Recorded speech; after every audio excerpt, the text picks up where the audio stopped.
There is no guarantee for success, but there are ways to get closer to it when you do the right things. Who you surround yourself with is just as important as what you do. Finding the right people, the right classes, the right activities, and taking the right tests are all decisions that shape your future.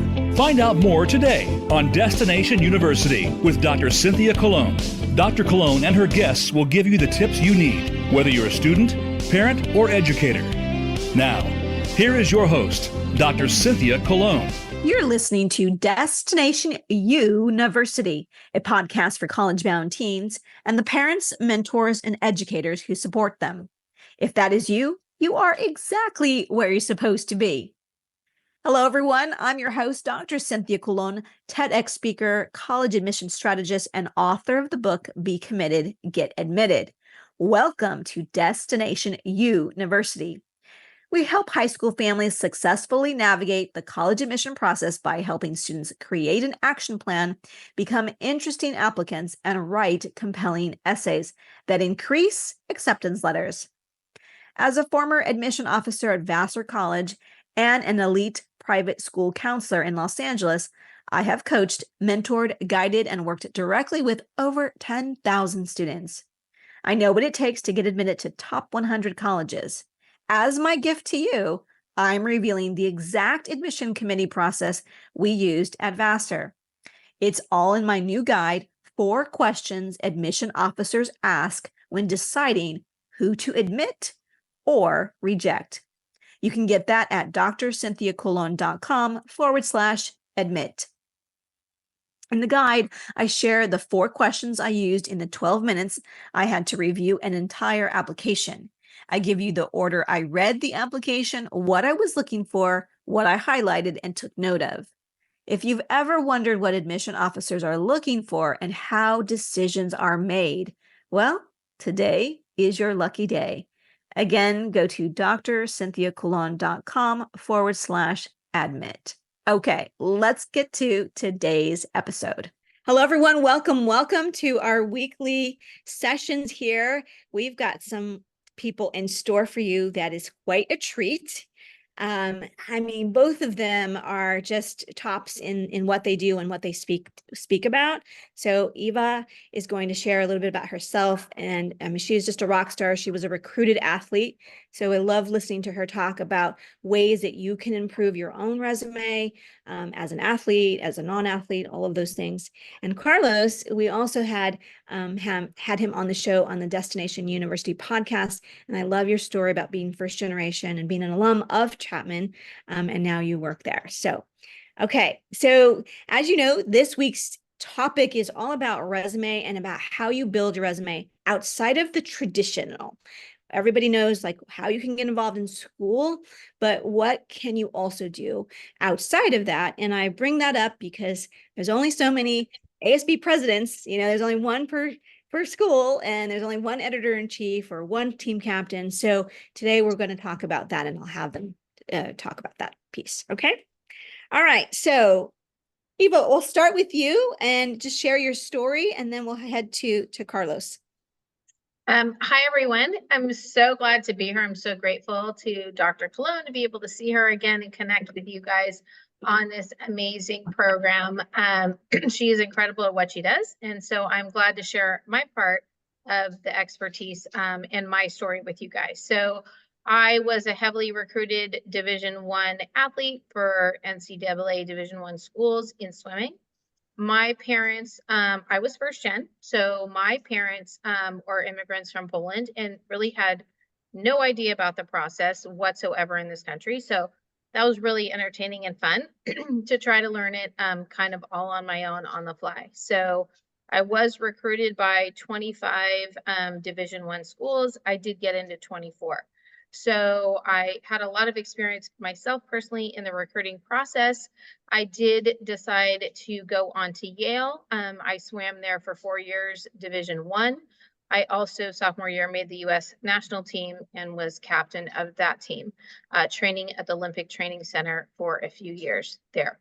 So after that, I worked for Yale admissions, interviewing candidates for the school for admissions. And then 16 years ago, launched my own independent practice here in Orange County. So that's kind of the basics of my story. And I am very involved with our local chapter here, WACAC, our Western chapter of college counseling. And I really enjoy sharing my expertise in helping other athletes build up their stories. Fantastic. Go ahead, Carlos. Love it. Thank you. All righty. Thanks so much for having me here today. Hi, everybody. My name is Carlos Leiva. I'm one of the senior admission counselors with Chapman University, starting year number 6.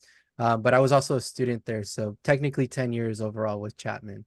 My story kind of begins in Orange County as well. I'm originally from a city called Santa Ana, one of the larger cities in Orange County, down in SoCal, and come from a first generation Hispanic background. My dad was an immigrant from Mexico, and my mom was born into a lower income family. So kind of having both of those ideologies on in my history, and kind of seeing what and experiencing what that was like growing up, and seeing where I am now, and being able to help individuals who are essentially following in my footsteps, coming from similar backgrounds, but the fact that I get to be in this position, and be that resource that I didn't have, applying to colleges, and just learning what college is all about. So being able to be that for the students that I work with is a huge deal. And Chapman has given me a ton of opportunities to work with a variety of organizations and student communities, ranging from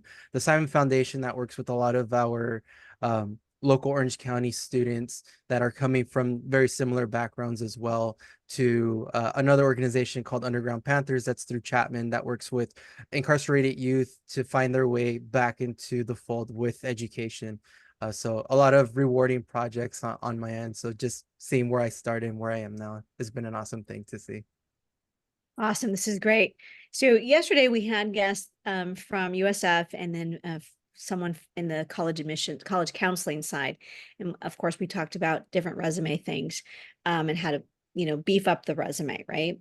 But specifically, Eva, what I want to ask you is that, with what I find with when I work with athletes, they spend a huge amount of time, a good percentage of their, outside of class time in that sport.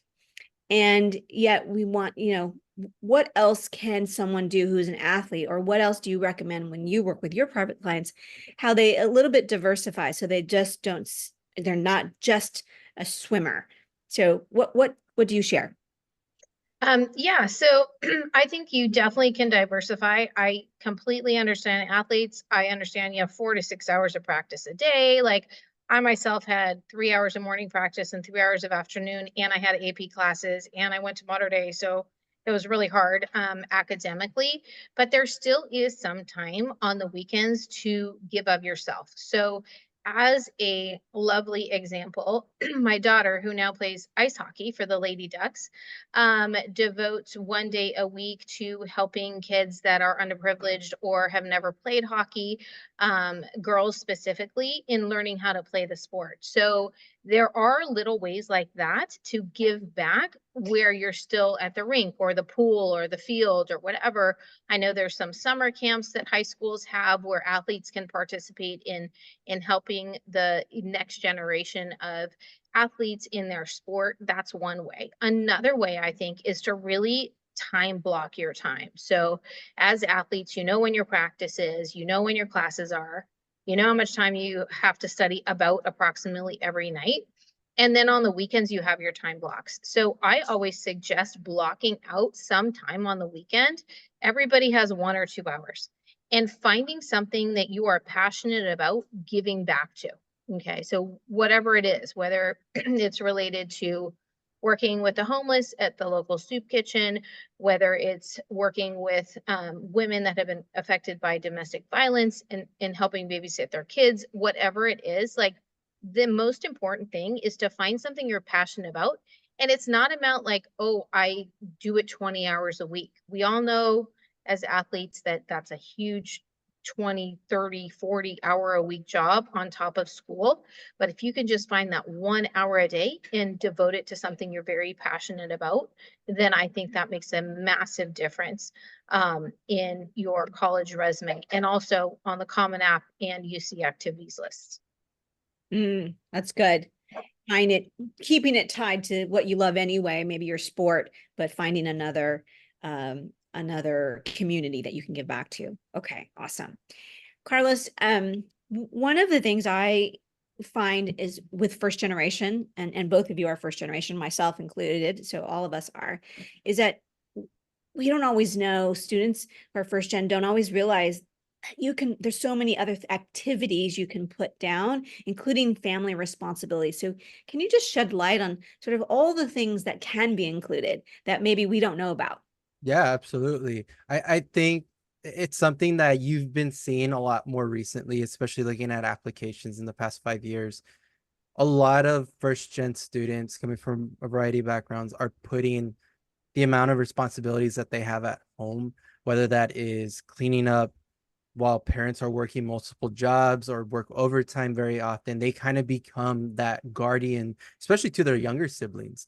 And so that's something that we encourage them to talk about. You see them taking them to school, cooking them meals, like things that an everyday parent does, but obviously their own parents are having to support them financially. So they kind of take that next step and become a leader, so to speak, in their household. So that's definitely something that we see and that we encourage students to talk about. The other side to that is they themselves start taking financial responsibility in their home. So talking about the part-time job that they have outside of school. So their school 8 to 3:30, right after they head to their job for another 4 hours, and that's something that they do every single day during the week. And then on the weekends, it's a lot of family responsibility again. So things like that. I've also encouraged students to talk about personal passions that they have, and this kind of dives into a little bit of the social media culture kind of influencing, but more so on the content creation side. That's a lot of time that they're dedicating to those types of things, whether it's the recording aspect, the editing piece, but also the outreach as well. So that in of itself, they're creating a community and essentially a leader of that community. So that's something else that I encourage students to talk about, something that first gen students might not realize that they're able to do. Excellent, excellent. Now, both of you have been in the industry for a long time and have seen, a variety of resumes come through, pass through you. So can you just, sometimes we just want to hear, examples. Share an example or two of something that came across and you were like, oh, this is kind of cool, or this is different, or this was a unique way to tie an athlete, something that someone is an athlete, with something else or whatever. So share your favorite examples that you've seen come across your desk, Eva. Okay, so I have a couple examples, if you guys don't mind me sharing a little bit more. I love doing the essay and resume writing, so that's kind of my little forte. I love when I see athletes kind of go outside their box. So I do have a couple clients that over the past few years have been like cheerleaders, and you think, oh, cheerleading, like, whoa, that's not like really a big sport. But it is, because you consider these kids practice just as much as the athletes after school with their like tumbling and gymnastics, and then they're at every sports game, for the duration of the game. And so I've had a couple of those particular types of athletes, let's say, do summer camps for kids in the area that might not have access to a gymnastics thing or a dance thing, that they can come and and they volunteer their time and for a week straight and teach them some basic tumbling skills. I've also had those same girls go to boys and girls clubs here, which we have quite a few in Orange County, and volunteer their time once a week to teach a tumbling class or a cheer class to those kids that don't have the opportunities to do those things after school because their parents are working. So I love when kids talk about that kind of stuff in their resumes and activities lists, and really saying like, I went and I started this like with my friends, let's say, like at the Boys and Girls Club. We started a weekly like cheer camp for these kids after school that don't have these opportunities to do all these extracurriculars because their parents are working and can't pick them up. And so I found that that was a really nice thing that the athletes per se have done. I also think it's really important when you do your resumes, whether you're an athlete or not, to really highlight those big words, you know, like I founded, I started, I led, I encouraged, you know, those really big, they're not like high level words, but they are like target words that I like my students to use to show the colleges that like they instigated or started something on their own, not just like, oh, I volunteered at the soup kitchen once a week. That's not very exciting.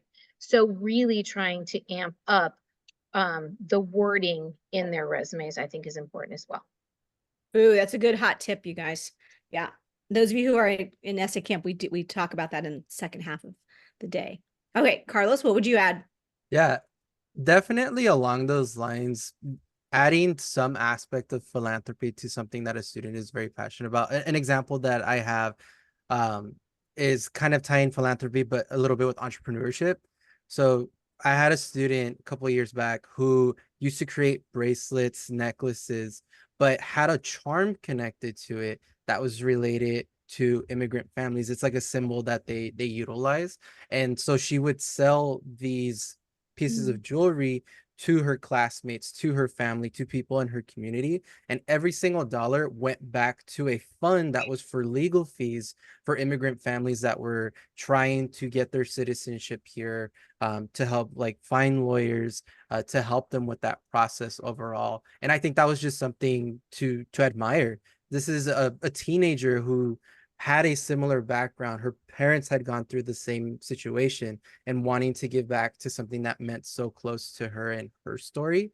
So things like that, while it's not a large organization, it's something that a student did and took initiative and saw a need and wanted to make a difference in that regard. So I think students who find success in combining entrepreneurship with philanthropy are students that I celebrate quite a bit. And I definitely have a bias for when I look at applications and I see that. I always have some of the other counselors in the office double check, making sure.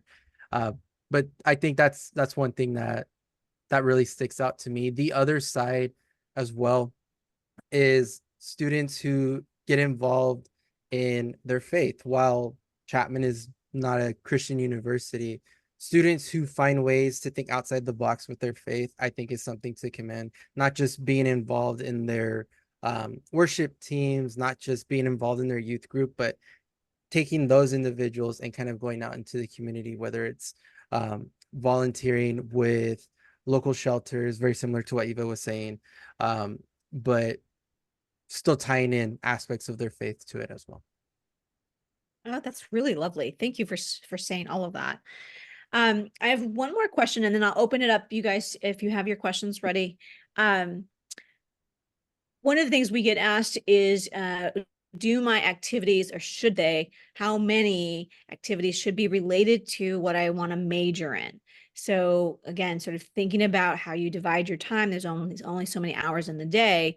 But can you speak, and I'll start with Carlos and then we'll go to Eva, and can you just speak to how important is that, or how does that play a role in the admission process? Yeah, if we see those types of involvement on a resume or on an activities page on the application, that's a huge deal. We see that the student is not only taking the steps in the classroom with the classes that they take to prepare themselves for that type of career, but the fact that they're going outside of that, joining clubs. A perfect example I use is for students interested in STEM, finding clubs like Mesa, robotics clubs, to learn a bit more about what exactly they're going to be doing in their career, or at least get a taste of it. So it makes a huge difference, not only for us, but even for the student themselves. It's giving them an idea of what they're going to be doing. And if they love it, then that's something that they're going to continue to pursue. And if they don't like it, then they know that for a fact, and they can switch trajectories, they can switch their pathway. So it's definitely helpful to have something like that on a resume. But I will say, not every school offers that opportunity. Not every single student is able to get involved in things like that due to a variety of reasons, whether it's responsibilities at home, other commitments that they have made. So it's something that I recommend students to have, but I wouldn't necessarily say it's an absolute requirement in order to stand out and be competitive for the major that they're applying for. Okay. Oh, great. Eva, what would you add to that? So a couple things, as far as Carlos was saying about the students having like responsibilities with their families, like, believe it or not, here in Newport Beach at Newport Harbor, 50% of our students are Hispanic.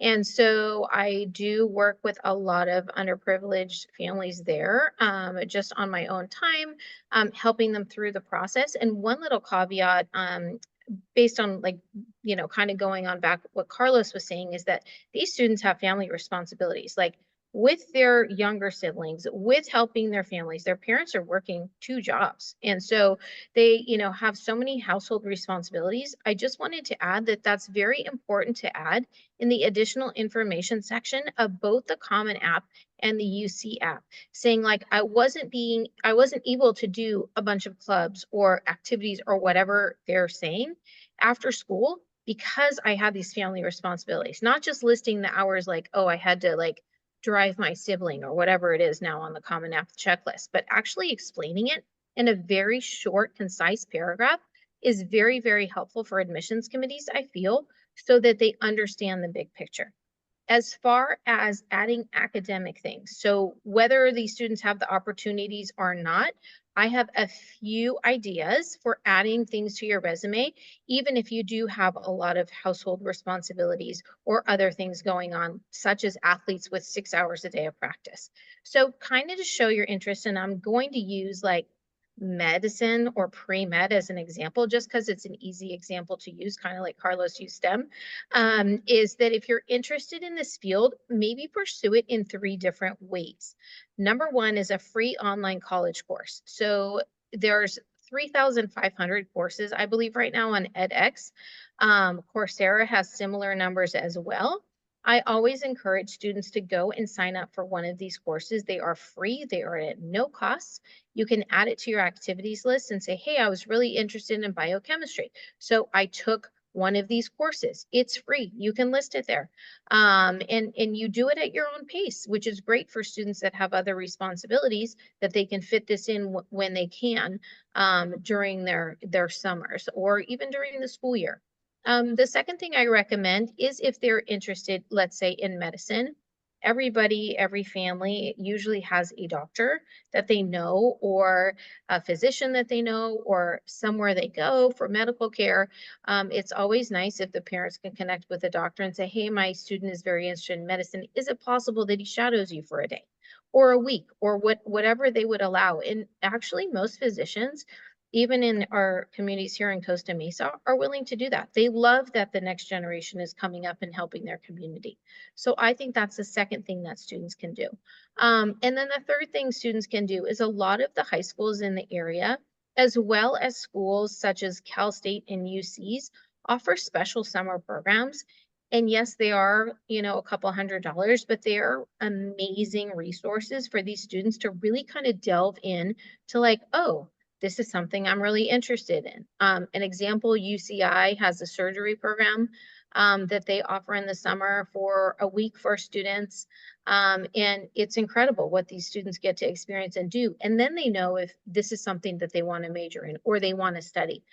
So those are actually 3 ways that are fairly economical, that students can explore these fields, and put that in their resume and put that in their activities list, in addition to putting that in the additional information section that like, I wish I had done more, but I have these responsibilities.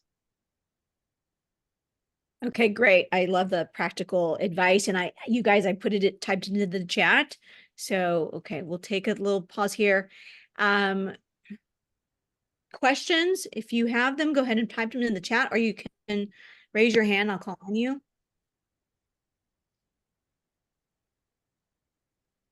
See the gallery here. Want to raise, and everyone, oh gosh, do you guys mind? I didn't ask you all as much, but go ahead and type into the chat where you're tuning in from and what grade level. I think New York, California, I know is represented here. There was a Kansas, I think. Kansas, yeah. Jersey, yes. Okay, awesome. Rising senior, yes. Okay. And just for our guests, if you could put your videos on, they love to see your shiny faces. Thank you, Mark. I see you. Florida, Redlands, love it, love it. Okay. Hi, Mario. Good. Thank you for turning on your video. Okay. California, Florida. Okay, loving all of this. Good for you guys for being here. Awesome. It's kind of like our lunchtime here. Okay, I don't see any questions coming up. I'm gonna ask this question because mostly because I didn't ask it yesterday, and so it didn't come up. You both of you, so Carlos, I want you to share a bit about Chapman as well. But Chapman uses the Common Application. Okay, so does Yale. And in the common application, you guys, you get 150 characters. It's not a lot of space for the resume. I call it the resume section, the co-curricular section. In the UC system, you get 20 entries and you get a lot more characters. So I'll start with Eva and then I'll go to Carlos, and that way you can also talk about Chapman. What are some tips? Just Eva, I think you said earlier those power words, but any other quick tips on like that section goes by quick and like all of a sudden you're out of space. So what do you share with your clients? Yeah, so as far as filling out, and this goes for the Common App and the UC, I believe has obviously more space, but as far as that is really using phrases. So a lot of students use sentences like, oh, I swam varsity swimming for 4 years. Okay, great, that's awesome. But rather than that, you could say like, participated in all team practices, led the team on deck. You can use semicolons to separate phrases and use that in your Common App as well as the UC apps instead of complete sentences. That way you are fitting in much more information. The second thing I have to share is that you should prioritize your activities. So like if the most important activity in your high school career has been varsity swimming for 4 years, that should be on the top. If it's been ASB president, great. Whatever the most important family activity has been, that should be number 1. And then prioritize down the list. So by the time the admissions officers are reading 10, it's maybe something that you really enjoy doing and you're passionate about, but not as time committed and important to you as the first activity. So I think those are 2 really important tips. And then the third tip, which I gave before, was really using those power words. Like every single word counts. You have 150 characters. That is like so little to describe something you've done for 4 years. It's beyond. So I get it why we're doing it. And Carlos, like I'm sure you read so many of these, but just really making it like powerful and simple, I think is much more important than like just plain sentences. So really utilize those power words, like I said before. Awesome. Okay, Carlos, give us your best tips, obviously specific to Chapman, and also give us your why you love Chapman and why people should consider it. Thanks for giving me the opportunity to talk about this. So as far as tips for Chapman, and I could say this with other private universities down here in Southern California, it's really about the student story. Oftentimes students will talk about in their essays or in their responses about other people that have been influential in their life, which is great to hear, but oftentimes forget to tie the application back to them, like what makes them who they are. And I think that's an important part of any application. You have to be able to boast about yourself. This is really the chance for you to talk about all the amazing things that you've done, all the amazing things that you are. So don't feel like you're talking too much about yourself, because I guarantee you're probably not talking about it enough. And that's something I tell every single student at high school visits, at presentations like this, in person, virtual. talk about yourself as much as you can, all the things that you've done. And kind of going back to the activities piece, sometimes students might have too many things to add in there, whether it's personal hobbies that they wanted to include that they spend a ton of time on. The advice I have there is if you do it at least once a week, then yes, it should probably be in your activity section. If not, maybe don't include it. So that would be my advice on top of everything that Eva has mentioned about the activities piece and paraphrasing it and all those important aspects. But kind of tying it back into Chapman, from a first gen background, looking at schools, I was only ever told to look at the CSU and UC systems. And because that was all that it was ever assumed for me.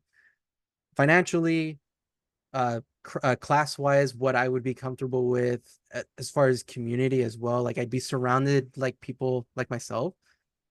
I was never told to look at private schools, and I independently searched for it on my own.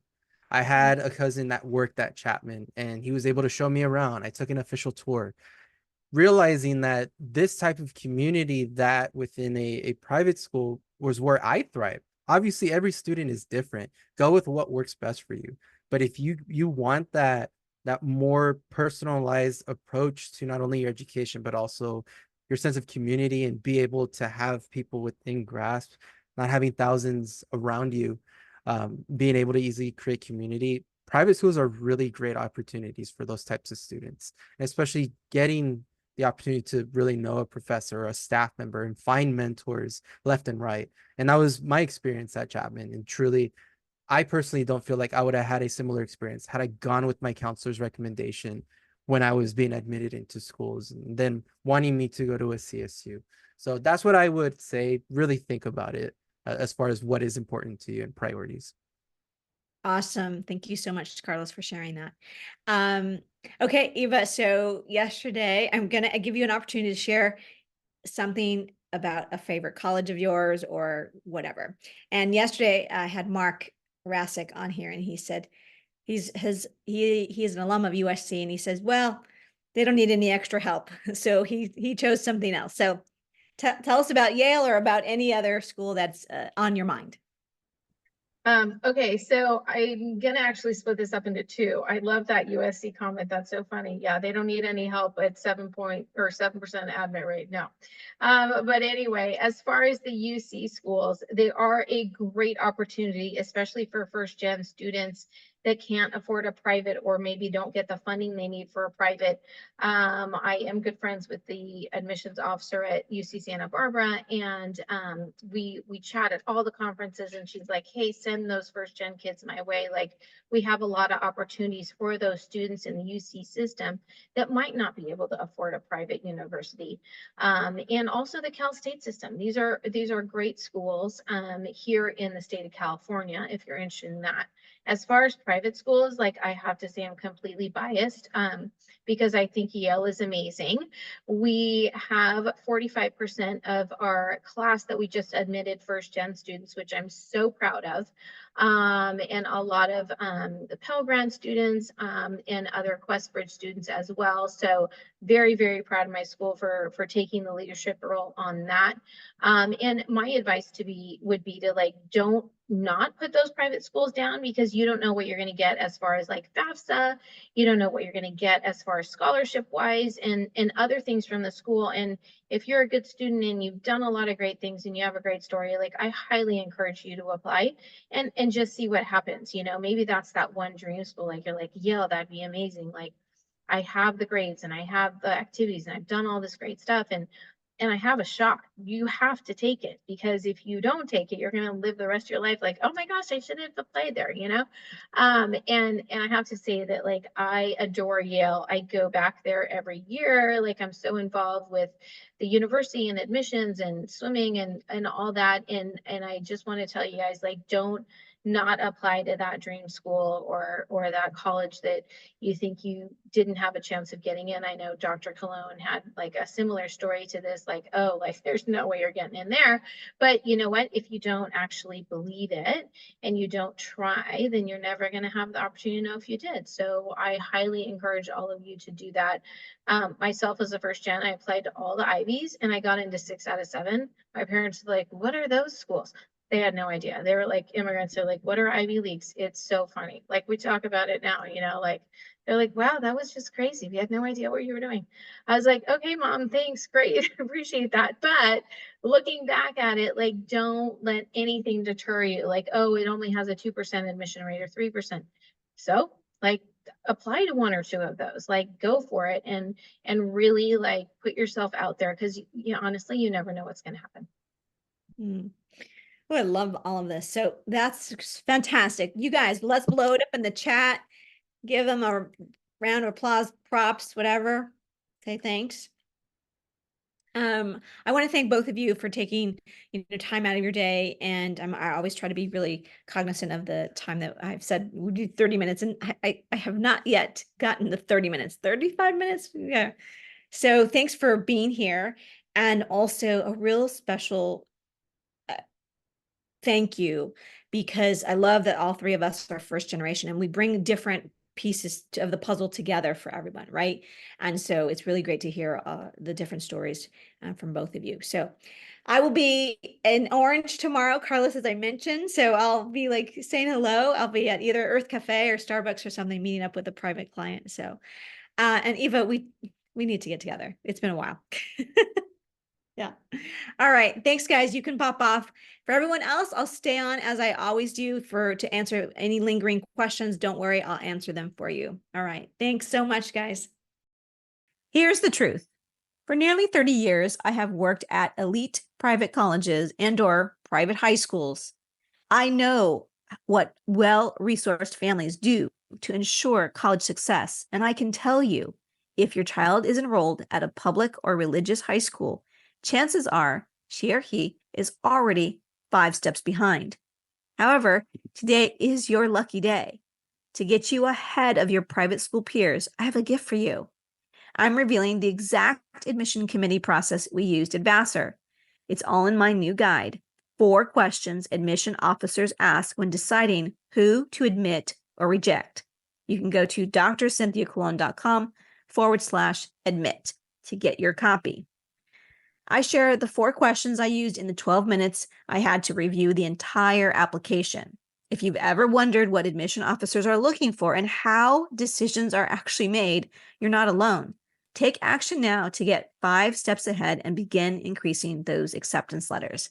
Again, that's Dr. Cynthia Colon, drcynthiacolon.com/admit. That is all I have for you today, my friends. Thank you for tuning in to Destination University. I'm Dr. Cynthia Colon. If this episode has in any way helped, fueled, or inspired you, please share this episode with 3 people in the next 30 minutes. You can subscribe to Destination University wherever you get your podcast. And while you're there, leave us a review. It sure does help a lot. By subscribing and reviewing, you help to grow the community of informed families across the nation. And if you haven't binge listened to our previous seasons, do it. With each episode, you'll learn a new tip, trick, or strategy for success. Start with episode 1, the one word every parent should remove. You'll learn my mom's secret to ensuring college success for her daughters. And once again, if you found value today, please share this episode with 3 families in the next 30 minutes. I'll be sure to see you next week, same time, same place. Until then, wherever you are, may you have a happy and sunny day. Bye for now.